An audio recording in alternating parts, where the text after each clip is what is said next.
welcome to Palmerama Reviews, where we look at the wacky, sometimes woeful, but always wonderful world of film. A more eagle-eyed view of you may have noticed there's something a bit different about me, and yes, you are correct, I'm wearing a short-sleeve shirt. Well spotted. In the episode today, we are going to look at a film that has been touted as one of the worst modern British films ever made. Slightly ironic, as it is based off one of the most successful farces in British theatre. This is Run for Your Wife. Based off the play of the same name, the story follows taxi driver John Smith as he gets involved in this mugging incident, gets bashed on the head, and it's discovered that he has two wives living in different parts of London, both that report him missing to the police, and after an address mix-up, two detectives also want to ask him some questions. With just his friend Gary as help, John must make sure that the wives and detectives don't find out about each other. Film is directed by Ray Cooney, who also wrote the film script and wrote the original play script. It's also the first film he's directed since 1976, and yeah, it shows. Yeah, it does. Another reason I've chose this film is because I've just finished doing two runs of it. The first one was in the UK, and the second one was in the States. This t-shirt is actually the poster of where we performed it in Chicago. Now, is this really the worst modern British film of all time, or is there something salvageable of it? There's only one way to find out. This is Run for Your Wife. Ready? Let's go! Film opened with John Smith, played by Danny Dye, probably best well known for films such as Human Traffic, The Football Factory, and is currently in the British soap EastEnders. He seems like a happy-go-lucky cabbie. Oh! Hang on a second, is that Barry Cryer? Fiver! Is that Cliff Richard? And... oh my god, that's Rolf Harris. You're a living dog! If you know, you know. If you don't bother Googling it. Oh, material aside, that is probably the thing that's aged the worst in this film. Bloody knows where Buckingham Palace is. Hang on, is that Vicky Michelle? And who's that with her?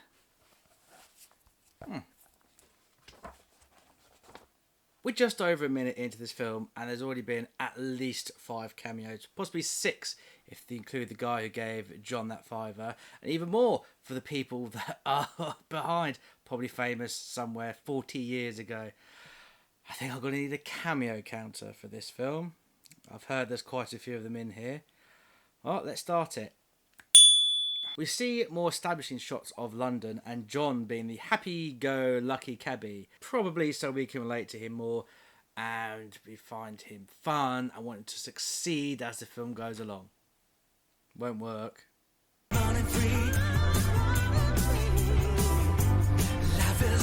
All essential footage so we can see the life of a taxi driver. Exciting, isn't it? And so we have to listen to that bloody title song. Oh baby, can't you see? Ah, it's so bland. At least they don't play London Calling, which has been played to death in films. Another long night for you, Esco. No, I'm actually on my way out. Great. I won't have to give you a tip then, will I? Alright, you tight-fisted git. It's your bag, you silly cow! Watch your language, you little bastard! Finally, something happens. We see 2 youths attempting to relieve an old lady of her handbag. John stops his cab, gets out and rushes to her assistance. And for his trouble, poor John gets thwacked on the head by the old lady. Wondering who's playing that old lady? Well, it's none other than Dame Judi Dench. Well, that's right. Suddenly the police, who clearly had nothing else to do because London's so quiet in the evenings, turn up. Boys ran off down that way, and I saw it first. What do you want, a medal? John gets taken to the hospital by 2 cameo cops. Bing bing. And time elapses, and now we're in Stockwell in South London, where we meet Michelle Smith, who is played by Denise Van Outen, who's probably more well known for her musical acting than her film acting. She wakes up early after sleeping clearly like a corpse and not moving at all. I mean, who puts the throw blanket back over themselves? It's like she got into bed and then remade it when she got under the covers. She suddenly realises that there's no one lying next to her. She frantically looks around her ridiculously tidy flat, calling for John, but is nowhere to be seen. And his taxi is worryingly missing. Though he is a taxi driver and he could just be on a long fare. We then cut to Finsbury in North London, where we see Stephanie Smith, who is at least sleeping like a normal person. She's played by the late Sarah Harding, who sadly passed away last year from breast cancer. She's most well known for being in the pop girl group Girls Aloud. Hasn't really done that much acting. I think the most biggest thing she'd done before this was St. Trinian's 2. She's also done a brief stint in Coronation Street. She too can't find her husband and his taxi isn't there. Even though he's a taxi driver, he could just be running late. But logic does not belong in this film. At least in the play, when it's set in the 80s, you know she can't get hold of him. But she could have at least rung his mobile. The film was made in 2012 and was released in 2013.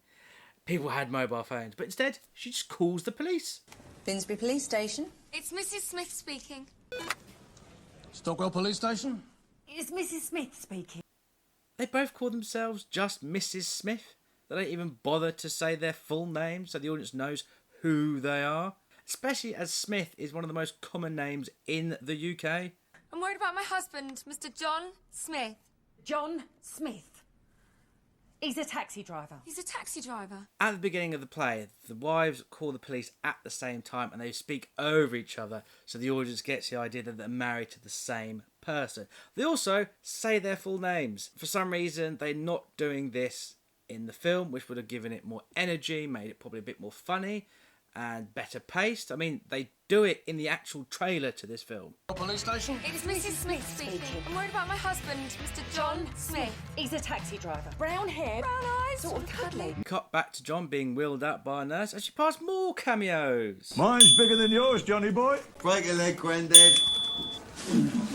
Haha, yes, Bernard Cribbins, well said. Oh, that's probably going to be my favourite thing of the film for quite a while. I don't think I'll be laughing again. Here we are introduced to our first policeman, Detective Sergeant Troughton, played quite well by Ben Cartwright, who clearly has no time for funny business. Which is quite handy, as the script doesn't actually offer much. Come on, you. I'm James. No, it's John. My name's John. See what I mean? You're a nice nurse, aren't you? You're a lovely nurse, eh? Lovely nurses, obviously more lovely cameos.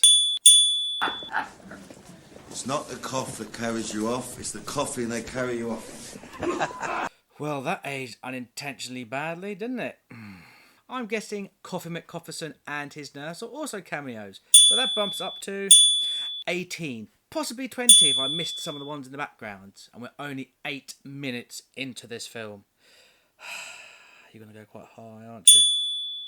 I am perfectly okay to drive. Methinks that could have been a bit more funny if Dyer actually played it straight, instead of just laughing at it, which everyone seems to do, to make you think, oh, it's funny, we laugh, so you should laugh. That's not how comedy works. Though I definitely would have laughed if Troughton had closed the door and it actually hit John in the head. And who says slapstick isn't funny? This film is trying to prove that, though. They get to Stockwell and we meet a new character, Susie. Mrs. Smith, Oh, no, that's Susie. save some poor old lady from two muggers. Johnny. You better get him to bed straight away. Well, if that's an order, babe. Damn it. That was mildly amusing. Call me mild. Here we meet Gary Gardner, the neighbour. Now, in the play, the wives are called Mary and Barbara Smith, and it makes sense to modernise them because you don't get many Marys and Barbaras nowadays. However, Gary, instead of Sydney's, I don't know about Sydney, I suppose, but Gary's a dying name as well. Apologies to any Garys out there. Have some Gary Juniors and keep the name alive. Go, Gary! He's played by Neil Morrissey. Mainly a good actor and known for Men Behaving Badly and being the voice of Bob the Builder. The four of them cramp themselves into the tiny living room and we try to get some shtick going. Let the sergeant get back to his duties. Do you know, Sergeant, there's a man knocked down in Stockwell every 5 minutes. Really? Yeah, and he's getting bloody fed up of it. Try being the optimal word. Yeah, all right. What I actually like about this is they take the script from the play and rearrange it to fit this scene, and it actually does work quite well, so I have to give credit where credit is due. I'll leave you the telephone number of the police station in case Mr. Smith remembers any more. Right, I'll drop you off at the station. I wonder if that will come into play later. We're now at the police station where the other Mrs. Smith seems a bit upset. I keep telling you, madam, our computer went down, but it's sorted now. My husband could be lying in a hospital bed on one of those vibrators. That's 3 seconds they linger on for, obviously thinking that the audience would be rolling about in laughter. Though the only thing they're rolling is their eyes. Gary decides to tell them about the reporters. Interview? Photo? Oh, God, I need to get changed. I'll wear black because I thought you'd been killed. Damn it, they got me again. And these are original script bits as well, so fair play. Here, John tells Gary that Stephanie's more than a girlfriend and how they met. I offered to take her cases up. And, they were bloody heavy. Bless her. She's the only one who found that funny. We chatted, and then she asked me if I wanted another beer, and I said yes. Also, she can't sit on the sofa. Dude, budge up! She got me another beer, and we chatted some more. And I started to notice just how tiny her living room was, like sitting on a sofa in a cupboard. I love them both, Gary. Now, I know it's not right, but they are my whole life, and I couldn't bear to lose either one of them. So please, just stick by me, mate. Yeah, just stick by me and lie for me. I know we haven't actually established our relationship or how long we've known each other, but yes, please help me continue this lie to my wives that I've been doing for 5 bloody years. Oh yeah, in this film, he's been married for 5 years. And again, in the play, it's not stated how long they've been married for, but I presumed it wasn't that long. It really makes him more unlikable. Gary is asked to cover for John, so he speaks to the reporter, who I'm pretty sure is a cameo. So... You're not Mr. Smith by any chance, are you? Yeah. Ooh, I smell shenanigans. I'm trying to get into it. Right, London Evening Echo. I'm Richard Holland. Call me Dick. My photographer, Francis. Wait, what? Well, I'm Richard Holland. Call me Dick. My photographer, Francis. Oh, God. Well done for those who also got it at the same time. If you're not there yet, don't worry. The film will make sure you get it because it will repeatedly bash you over the head with it. Dick? Hi, Francis. May I call you Fanny, Francis? No, you may not, Mr. Gardner. Hi, Dick. Hi, Fanny. Hi, Fanny. Hi, Dick. Do you get it? Do you get it? Ooh, it sounds naughty. It sounds like private parts. Do you get it? Do you get it? Do you get it?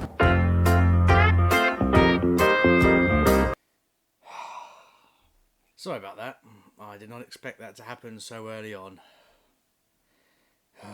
So, may we come in? No. No. My wife. Very ill. Spots. Sexually transmitted spots. Finally, John rings Stephanie. On a landline, of course, not a mobile. The iPhone 4 was out at this point in time, and someone like Stephanie would definitely have had it. Hello, sweetie. John, where are you? You're more than 2 hours late. I'm sorry, gorgeous. Only 2 hours late. Only 2 hours late. He was 2 hours late, and the first thing you did was call the police. I think those checkered flags behind him should be turning red. Where are you calling from now? Oh, I'm in a farmer's cottage on the other side of Luton. He comes back in and explains that Susie spoilt his subterfuge with the reporters. Oh, here comes that sexy Gary Gardner, she says. Yeah, of course she said that. Michelle comes barging it through into Gary's flat, trying to find John. You tell that reporter I'd got sexually transmitted spots. Why? Okay, Neil Morrissey's reactions did make me laugh. Sexy transmitted spots did not. The rule of 3 only works if it's funny the first time. The farmer speaking. Where's my husband? He's just gone for a wee-wee. Has he had an accident? I'm setting up the punchline. Also, wee-wee? What are you, 7? No, I'm sure he made it in time. Look, I must go. The cows need milking.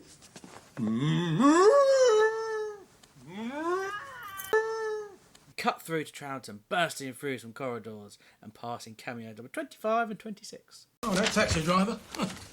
He deserves a medal. Deserves a kick up the jacksie. I'll drink to that. Where did you take Mr. Smith home? The hospital's got his address wrong. Typical, eh? Ooh, Troughton is now suspicious. Bloody NHS. Lucky he wasn't operated on for piles. And just like actual piles, that joke is painful and not funny. Also, that is Derek Griffiths. He did a lot of voice work for children's shows, including being the voice of Super Ted. He also sung the song for Through the Dragon's Eye, which I'm wondering how many people actually know that, and this could be my most niche reference yet. Look through the dragon's eye and fly. Ah, the warm glow of nostalgia. Also, we see another detective get a phone call from Troughton. This is Detective Porterhouse, played by Nicholas Le Provost. Mr. John Smith, 140, Lewin Estate, Lewin Road, Finsbury. Medium build. Brown hair, brown eyes, aged 33. Aren't you forgetting a little bit cuddly? I'm just nipping back to Stockwell Place. What do you think's happening? Who knows? Drugs? Illicit gambling? False advertising, claiming this is a comedy. John decides that instead of just waiting for them to leave the building, which they're just about to do, he decides to do the surefire trope that any comedy that's trying too hard does. The bedsheet rope ladder. Now, in my history of viewing things, I do believe this always goes according to plan. Uh-oh. Uh-oh. I'm trying to get into it. Oh, just fall, you prick. Thank you. I need a bit more practice. The only thing that could have been more telegraphed is if he walked into someone carrying boxes or a cream pie. Oh, my baby, my baby! This way, Mr. Smith. Okay, well done, Denise, went out in there. That was good. Gary runs off with the camera and oh, look what he runs into. You twit! No, it bloody well wasn't. And cameos 28, 29 and 30, including the late Richard Briers. And thankfully this wasn't his last film. Despite what IMDb says, it was actually the far better and much funnier Cockneys vs Zombies. John runs off his sheets attached to him because of course he wouldn't stop to just untie them to make running easier. Oh, that's why they weren't untied. That was bloody funny. No, it bloody wasn't. Finally gets rid of the sheets.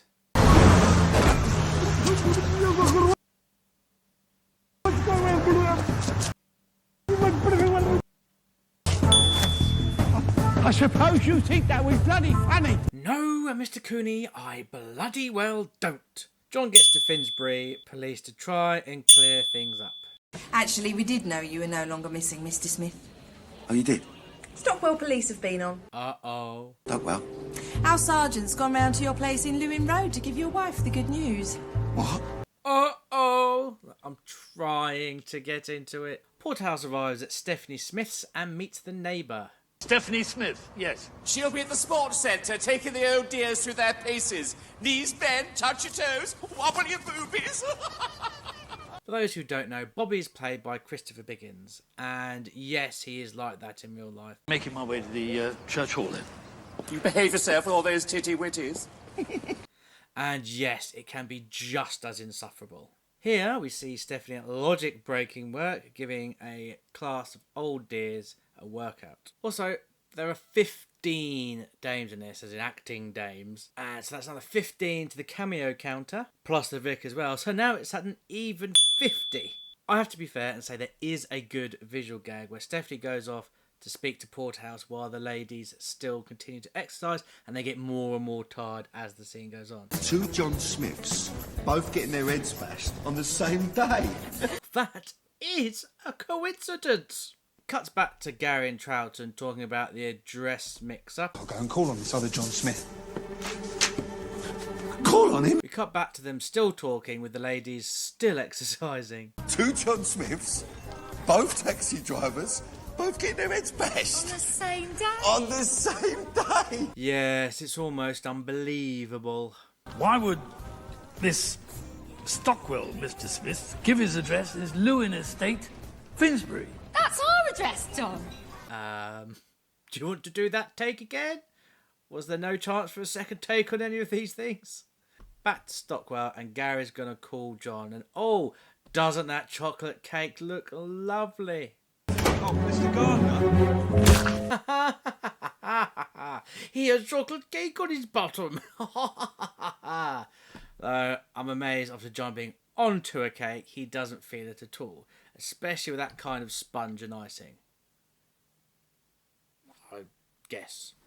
I'm just guessing. Go on, you, on your way. Now that is a good payoff to a visual gag and well structured. And also bloody funny. Gary locks himself out of his flat, but don't worry, Michelle left hers open because no one closes their bleeding flats in this film. Now, I don't know what they're telegraphing here, but I'm sure it's something. In a completely unrelated note, they do have some very nice white chairs, don't they? Something a little off, Gary? Something feeling a bit squishy, perhaps?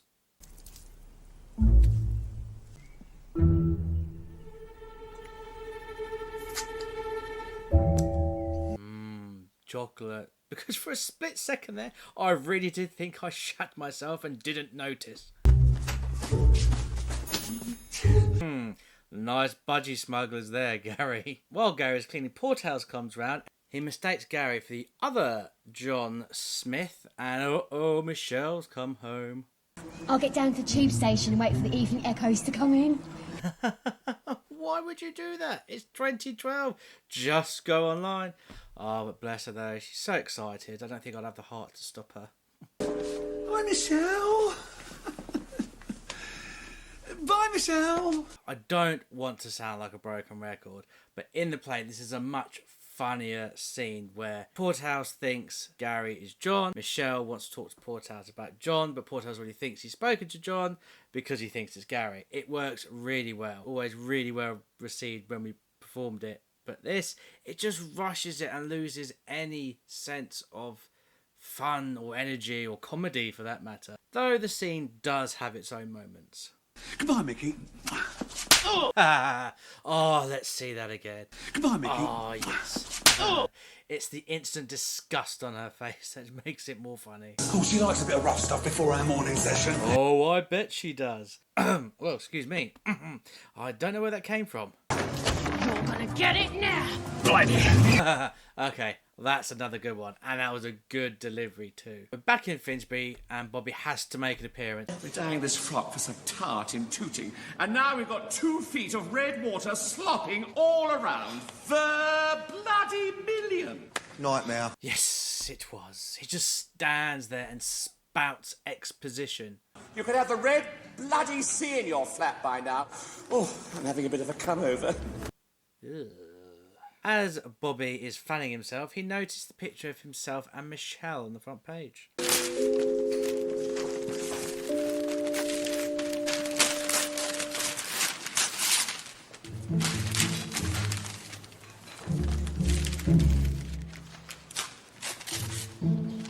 Then get a montage of John running around collecting more newspapers to a terrible backing track, and the only reason I can think this is happening is because more cameos. All those bloody echoes!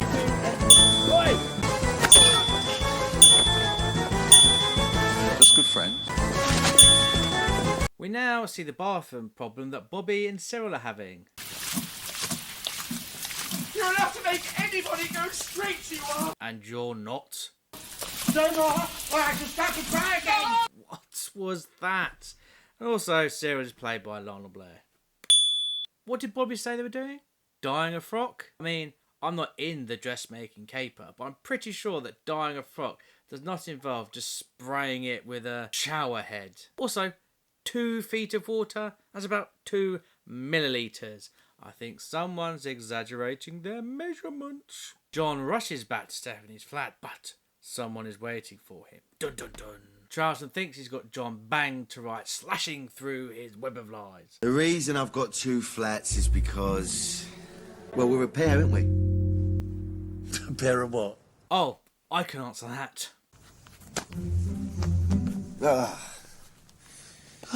Yep, he's pretending they're gay now. At least they go through it quickly. Michelle knows nothing, of course. If she was to find out that I was, you know, AC/DC. AC/DC? Yeah, you're going down the highway to hell with your lying. Ugh, hell's bells, this is such a chore to get through. I feel like trying to give this film credit is like giving a dog a bone. I'm actually thunderstruck when it actually gives me some form of entertainment. But I feel like sometimes it's trying just a touch too much. Yes, I'm quite happy to continue filling this review with AC/DC puns, and that's it. Back in black. To keep the hilarity going, Michelle wants to ring Troughton, but oh dear, she rings Stephanie's number. What are the odds? I believe in gambling, it's called a sure thing. Yep. Oh, this is Michelle Smith speaking. Oh. What was that noise? Upstairs, it seems Cyril has sorted out the flooding problem. Yep. Can't see anything going wrong with that. Apart from that, of course.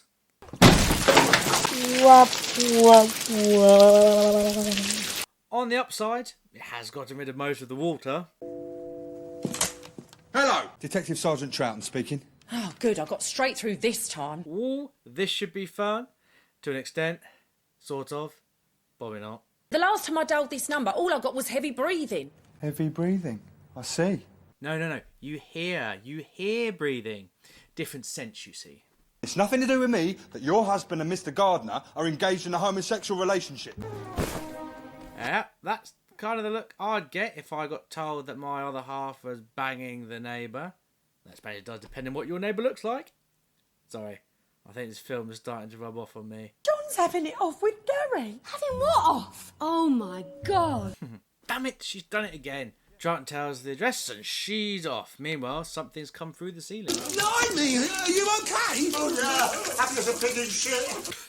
There's one way to describe being in this film. Porthouse also turns up for some added giggles and bumps into both of them. What? I bet the two of you have had a good laugh. No, they haven't. No one's had a good laugh at this film at all. I know that. She'll meet Stephanie. I know that too. Look, it's over, mate. It's over. Yes, listen to him. It's over. Why can't this film be over? This is Malort, which I got in Chicago. And the locals have a saying about it. Saying Malort, because your pants won't shit themselves. Still sounds like a better experience than watching this film. Oh, that burns. This feels better too. Michelle is trying to get to them, but is waylaid by London traffic. As she drives past the area where John got hit by the handbag at the beginning of the film, which feels like an eon ago, she gets stopped by a bus. But not just any bus. It's the cameo of Pensioners Party Bus.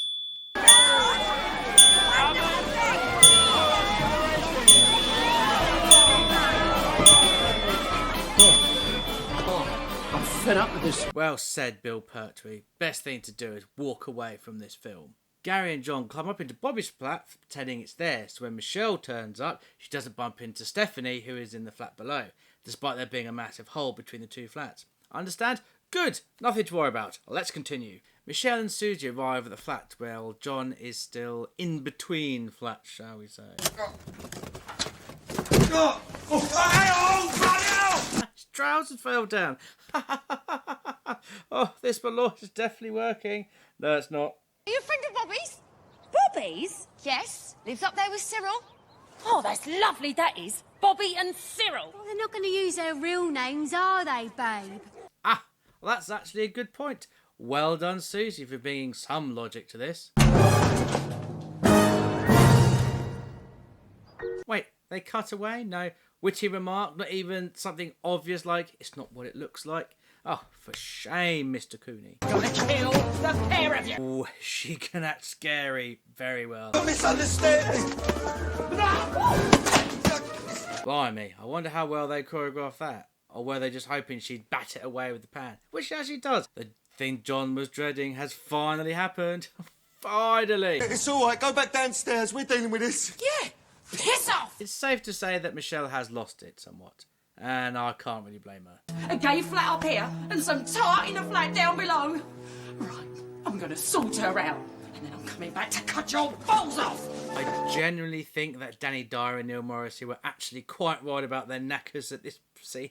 After trying to calm Michelle down and failing miserably, it looks like it's time for John to come clean. Not a tart, she's a fella. He's a transvestite. A transvestite? That's when a man dresses up as a lady. We know what a transvestite is. Are you sure? Fred, he looks amazing when he gets all dolled up. Fred! Yeah, Fred, is that the best name you could think of? Also, she's hardly dolled up. She's been in sweatpants and a crop top all film. I thought you loved me, Johnny. Oh, I do, darling. So much. Yeah, really convincing there, Johnny boy. Amazingly, he's able to convince her to go home, while Stephanie doesn't hear any of this because she's finding an aspirin and possibly calling the police, who never turn up. Is that crazy lady with my husband your wife? Yes. Well, why aren't you taking her home then? Oop, something might be happening now. My wife. I just discovered he's a transvestite.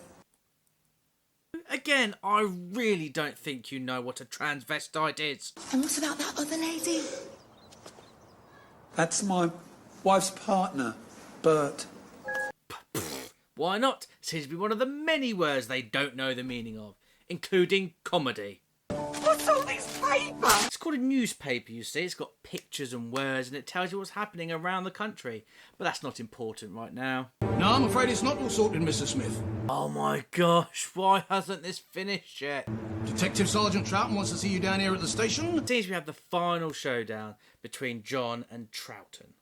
Have you seen this report of mine? Eh? My super will shove it right up my jacksie. Hopefully he reads it first, otherwise it's just a waste of paper. You tell lies, don't you, Mr. Smith? Now, what's the bleeding game? You are up to something, I know. Yeah, go on, Troughton, lay into it. Go on. John finally comes clean about it all. I'm married to Michelle Smith, and at the same time, I'm married to Stephanie Smith. I'm a bigamist. Okay, Mr. Smith, you're now under arrest and will serve a minimum sentence of up to 7 years. And lock him up and throw away the key, I'd say. You lying bastard. What? Go on, get out. Don't worry, though. Sooner or later, I'll get you. What? You're letting him go? He's just confessed. What kind of crappy police officer are you? Doesn't matter. At least the film is finally over. It's a bit complicated. What? So you only pretended to be gay to protect Gary? What? No. Sorry, no. Because while he was having it off with Bobby, Cyril and Fred, behind their backs he was carrying on with those 2 police sergeants. No. You can't be believing this. Has he hypnotised you? Has he drugged you? Have you no sense of smell for not being able to smell all the horse shit? That mad lady married to the other Mr. Smith. Oh, of course, we can't finish there. Why did she call me Fred? That's the first thing that comes to mind? Not the state of the bathroom or the other Mrs. Smith and our lover Bert? She's mad, I suppose. She's mad? I'm fuming at the sheer stupidity of all this. I bet he keeps telling her that Father Christmas still exists. Johnny, I need to tell you something. John, there's something you ought to know. I think I'm pregnant. That's one way to end it, I suppose. There is actually a sequel to this play called Caught in the Net, which they do reference in the credits, but I don't think he will be returning. The budget for this film was £900,000, and its box office takings was 604. Not 1,000, just £604. Yeah. If you're curious, it's about his son he gets with Michelle, who then falls in love with someone online and turns out to be his daughter that he's got with Stephanie. Another one of those classical comedy situations.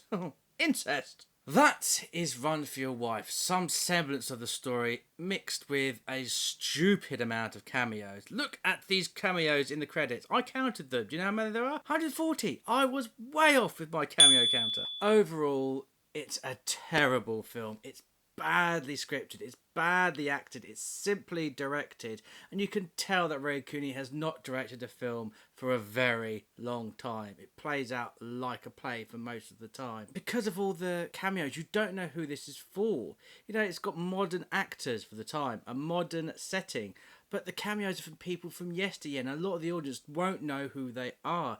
It's just a muddled mess, and a very unfunny one. Play can still work. Obviously, we've just done 2 runs of it, and it was successful. Audiences did enjoy it, and I think in a play setting it works the best. It's done as a period piece. We kept it in the 80s. For a modern setting, you'd have to change a lot more than they did. This film had more un-PC language than the actual play itself, and it just baffles me. But the film is finally over. I can move on and do something else.